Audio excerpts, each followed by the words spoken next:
Hey guys, Kit Kat here. I'm making a short 2-part mini-series where I'll be recapping the Deathwave Series and Into the Unknown Season 1. If you didn't already know, the first episode of ITU Season 2 will be released very soon. Times and dates will be on the screen.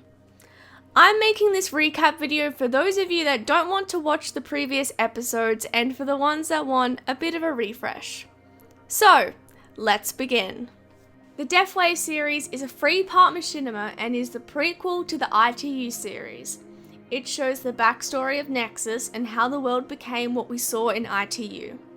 First, the world was overpopulated. This led to resource wars that quickly became World War III. Steph and Shen founded Nexus during the Third World War, which was funded by the government. Nexus became a massive corporation with a sole purpose to create weapons for the military.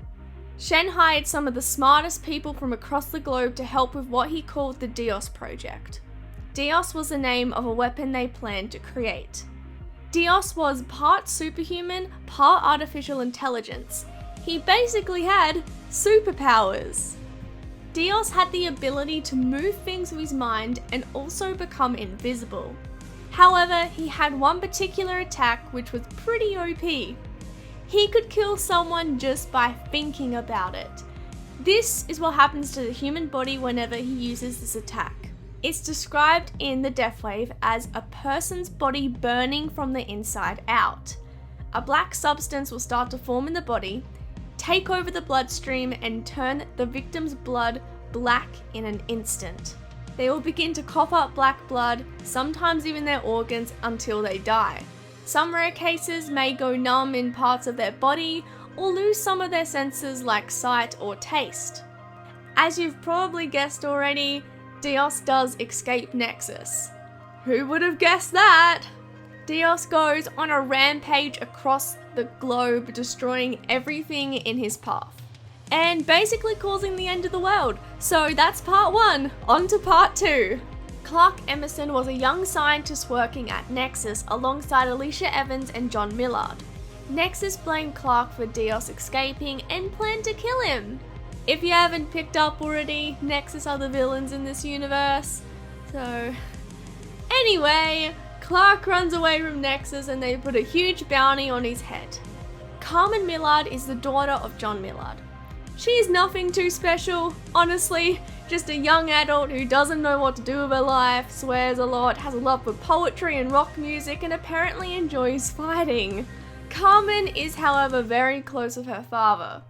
After Dios starts to cause chaos everywhere, she decides to go looking for her dad, who is safe and sound at a Nexus facility. The issue is, Carmen isn't allowed at Nexus since she doesn't work there, meaning she can't see her dad. She decides to join the Nexus military. Now, the Nexus military was created to destroy Dios. The good news for Carmen is when you join their military, you get an access card, meaning you can access any Nexus space. Bad news is she's a soldier now and will probably die in war. Well done, Carmen.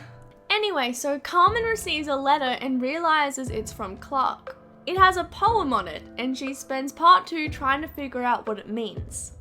She meets Buck, a soldier in the military, and I guess they become friends, kind of?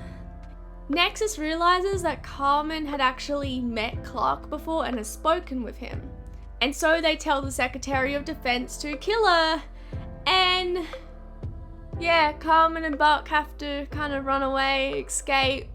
That was a fun scene. They spend the rest of the episode trying to find Clark by using these poems. It ends with Buck getting killed by Nexus. Sorry man, but I had to. I didn't need your character anymore, so I had to destroy the ship. So anyway, moving on. Part 3. Carmen finds Clark in her basement, and Clark explains a plan he had been working on to trap Dios and save the world. So in part 3, they travel across America from LA to Boston, run into a bit of trouble along the way, but it's fine, and arrive at an abandoned Nexus space. Clark sets up a few machines and manages to teleport Dios into a cryogenic chamber because he's smart like that and uses the AI in Dios's brain to do it. And then puts Dios into cryosleep. He uploads his mind into a simulation so Nexus can still work on Dios safely without nearly destroying the world. That is the day Clark Emerson saved the world.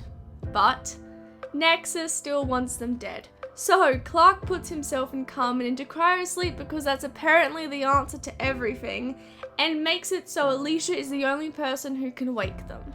Finally, the chaos is gone. There is world peace, the world has been saved, and nothing could ever ruin this. Until Nexus realizes Dios left behind a deadly virus that quickly turns into a pandemic and wiped out over 99% of the entire human population. Welcome to the Deathwave. It turns out that the special attack Dios had wasn't an attack at all. It was a virus. The virus didn't only affect humans, it affected every single living thing on the planet. Crops and livestock dead. Plants, animal, life, dead. Almost everything dead. Yeah, dead. Soon, the weather was affected too. When it rained down like acid. It pierced through people's skin and gave them the virus instantly. All life on Earth was finally coming to an end. In part 2, I'll be talking more about what the virus did to the world and recap what happened in season 1, which is based 25 years after the events of the Deathwave. If you haven't already, go join my public Discord server for sneak peeks and behind the scene footage of season 2. I'm also gonna be in a massive call, hopefully. It's gonna be a lot of people, and we're gonna watch the first episode together when it releases at these times, which is also when it's uploaded, so try to be there. Maybe. Anyway, that's all from me, and I'll catch you guys in the next video. Bye guys!